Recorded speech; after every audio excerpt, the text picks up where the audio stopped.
Hello guys! Welcome back to my YouTube channel. So ayan guys, samahan niyo ulit ako na kiligin. So ayan nga guys, sobrang saya ko at nagkaroon na naman tayo ng konting budget para paumpisan naman natin itong ating bahay. So samahan niyo ulit ako sa aking journey at i-share ko itong aking experience sa pagpapagawa ng bahay. At dahil nga guys, nagkaroon na naman tayo ng budget, kaya ayan, agad-agad ay pinumpisahan ko na naman itong aking pinagagawang bahay.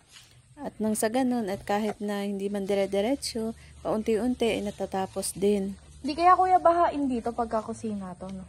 Bahain ano? Mababa dito.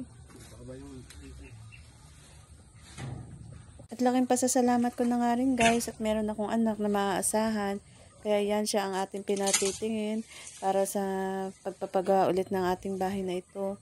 Ayan, bali dyan nga guys, palalagyan ko dyan ng kusina sa CR. Yan pa yung pinakahangganan ng aking lupa sa likod. Kaya naman ang next na project natin, palalagyan natin na ngayon ng CR saka kusina. So excited na nga ako guys na maumpisahan nila at nang makita na natin yung result ng pagpapagawa nitong ating kusina at CR. Sana maging maayos naman guys, wala naman sana maging aberya.